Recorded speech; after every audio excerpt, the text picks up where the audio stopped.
Hey, what's up, guys? So I was gonna go on Facebook Live yesterday. Some stuff came up, but I do want to make this video, and I want to reiterate this is a very, very rough draft of kind of what my show is gonna be about and what it's gonna be like. Currently videoing on my phone, so the quality may not be as good as I want it to be, but we're working on getting the equipment in. What I want to lead with is I do this just for me, myself, to have fun because it's what I love to do. And I love just analyzing stats and looking at players and hopefully helping y'all out and giving y'all good advice. With that being said, the show and the advice today is going to be more geared towards players that are looking to put lineups into FanDuel or DraftKings. And if there's any particular questions about whether or not you should play a player over another player, you can just message me. I can give you my rundown because I have plenty of sheets, Excel documents, pretty much anything you could think of. I have this all laid out, and I can give you what I think would be the best play. I also just want to reiterate, the advice that I'm giving you is strictly based off of my opinions and the stats that I've looked at and of kind of what went on in week one. We saw that week one was pretty crazy in the NFL. With there being no preseason, we saw a lot of stuff that maybe we didn't think we would see, a lot of rustiness, and that's kind of stuff we're looking at going into week two. So with that being said, we're going to start off at the quarterback position, and what I'm going to do is I'm going to give you three people I love, three people that I hate, and a couple sleeper picks that I think could help you out in your FanDuel or DraftKings lineups. So starting off, the first quarterback that I love Josh Allen this week. They're going against the Miami Dolphins. And on FanDuel, he currently costs $8,200. And what I love about him is, while the Miami Dolphins didn't give up a lot of passing yards last week, as a matter of fact, they only have about 140, they did give up 70 rushing yards to Cam Newton. And Josh Allen is the same type of rushing QB as we saw last week. And he really did well, and he had a good arm. I think that you could see Josh Allen get in the end zone on a rush once, possibly twice. And I think he makes the value for your player there at a solid $8,200 price at QB. My next quarterback that I love this week is Kyler Murray. Kyler Murray is going against Washington, who only gave up around 200 passing yards this past week. And we saw what Washington did to the Philadelphia Eagles in the second half of that game. But what I love about Kyler Murray is his mobility. He's another quarterback that could get you a rushing touchdown, as he did last week against a better defense in the San Francisco 49ers. And I think he's a pretty solid play here at a price of $8,000.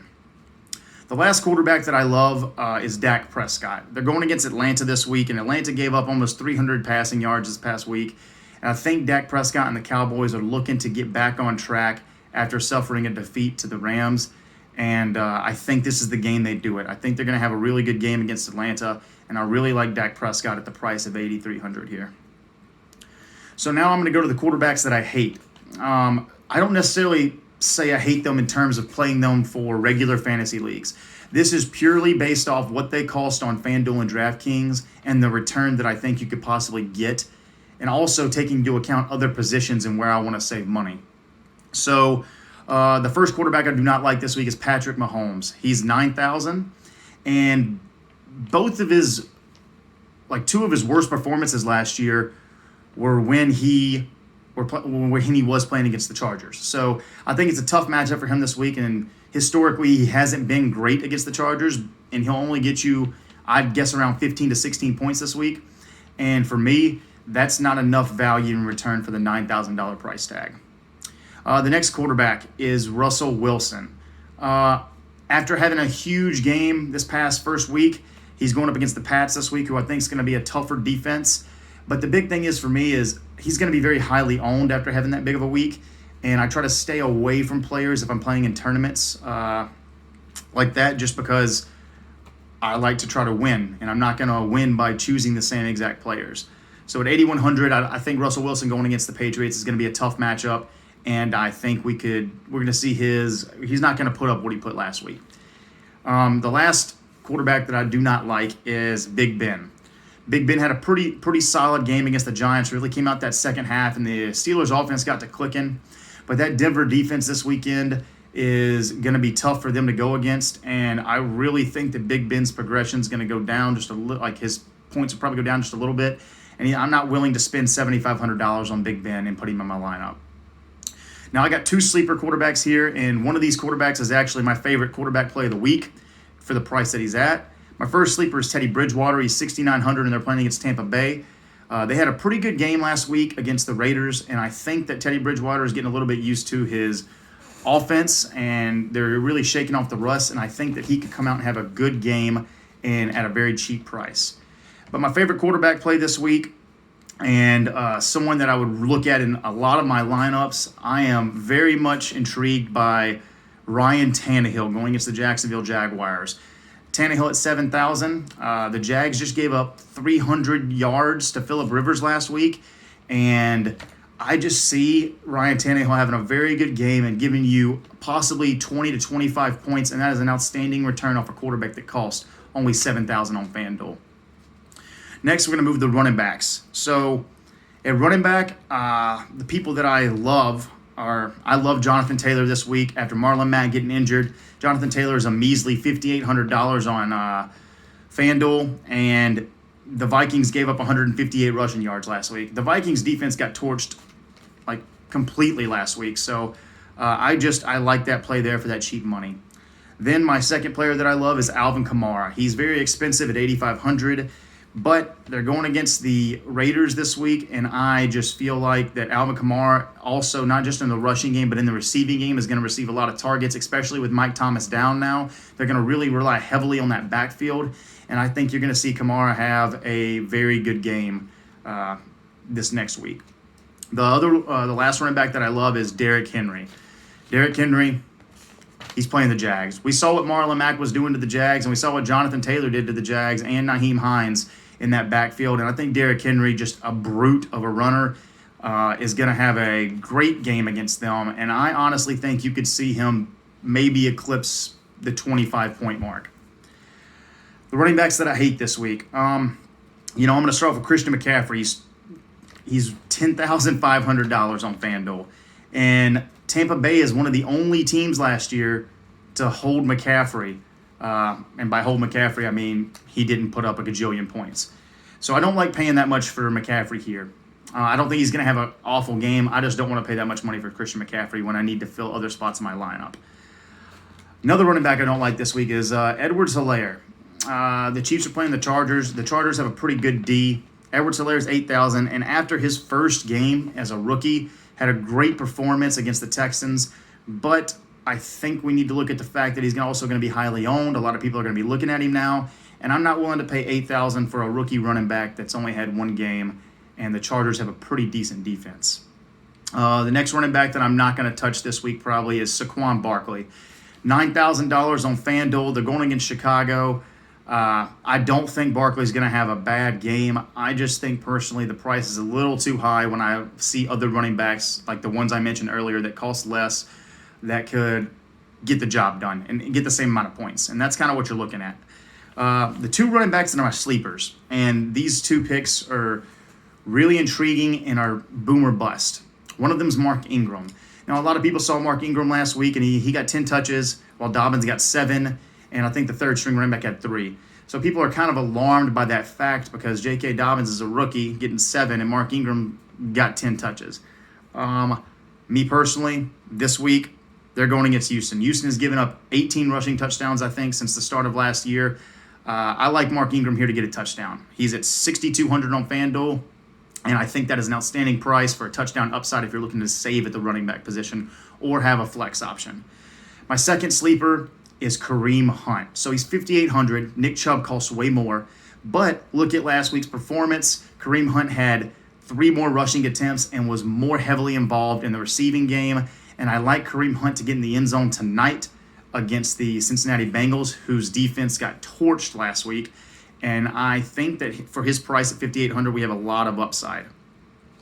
Now we're going to go to the receivers. So for the receivers, I'm going to stick on the, people are going to say I'm a homer here, but I'm going to stick on the Colts train. And the first receiver I love at 6,300 on FanDuel is T.Y. Hilton. Going against the Minnesota Vikings, who gave up, I think it was 360 passing yards this past week. Phillip Rivers threw for 360 passing yards. We know they can pass the ball. We know T.Y. Hilton's going to get some looks. I really like him here. I think T.Y. Hilton has a big game this weekend, and I think he should be in a lot of people's lineups. The next receiver that I like is Allen Robinson. Allen Robinson is going to get the Giants. I know there was some talks earlier this week about him being unhappy, maybe him getting traded, but the bottom line is the man's playing this weekend, and he's going to see targets. He had 9 targets last week, only caught 5 of them. Wasn't his best game, but expect Allen Robinson to get in the end zone this weekend against the Giants. Bradbury is going to be covering Allen Robinson, and Bradbury gave up 2 touchdowns this past week to Juju Smith-Schuster when the Giants were playing them. So look at Allen Robinson have a pretty decent game, and I like where he sits right here. The other receiver I love at $7,000 on FanDuel is Amari Cooper. Amari Cooper saw a lot of targets last week. He usually is going to see a lot of targets, and I think he's going to be the big man on campus because Dak Prescott needs to win a game. And if he needs to win a game, he needs to go to his best receiver. And we all know that's Amari Cooper. I think Amari Cooper could very easily have an over 100-yard receiving game with about 7 to 10 catches and 1 or 2 touchdowns. I really, really like Amari Cooper this weekend, and I think he's a very solid pick. Now, some receivers that I'm not going to touch this week. I'm not touching Tyreek Hill. For the same reason I said Pat Mahomes is not going to be touched. This is just Pat Mahomes against the Chargers just hasn't had his best games. They weren't bad games. They just weren't great games. And I think Tyreek Hill is going to be put on lockdown. The Chargers have, like I said, have a good defense, and I fully expect Tyreek Hill's production to go a little bit down this week, especially for an $8,000 price tag. Another receiver I'm not big on this week. He only costs $7,100, but Juju Smith-Schuster. He just came off of a 2-touchdown game against the Giants, but this week they go against Denver. I think it's going to be a little bit harder of an assignment for him, and I see him heavily owned this week. For the price tag that he's at and the touchdowns that he put up last week, people are going to be owning him in leagues, and that's what kind of deters me away from Juju Smith-Schuster as far as my strategy and who I'm going to pick and trying to make a winning lineup. So for me, I'm not feeling Juju this week. And lastly, this receiver is not going to cost you much, but I don't want to play him this week. It's Will Fuller. Will Fuller against Baltimore, that is just a tough matchup. He probably is going to see some ownership for some people just after what he did last week. Had a good game, but let's think about this. A lot of his receptions and stuff came when the Texans were down and the Chiefs defense started playing a more relaxed game. So I'm personally not a big fan of Will Fuller this week, and I think that there are better options even at the lower end receiver poll. So for sleepers, I got 3 sleeping wide receivers. I'm kind of on the fence about one of them, but I really do like 2 of them. I like Robbie Anderson at $5,900 this week. Had a great game last week. I think Teddy Bridgewater is going to try to continue that against the Tampa Bay Buccaneers, and I could see him having another 60 yards, 6 receptions, maybe a touchdown, and that's pretty good for the price that you're going to get him at. Actually, my biggest sleeper this week and that I love, and I think he's going to go off tonight, is A.J. Green. Joe Burrow showed that he trusts in A.J. Green, and I think we're going to see that Cleveland Browns defense see the wrath of Joe Burrow tonight. I'm calling the Bengals to win that game, by the way. And I think that A.J. Green's going to have a great game. And by a great game, for $6,000, I see A.J. Green putting up 100 yards tonight and a touchdown.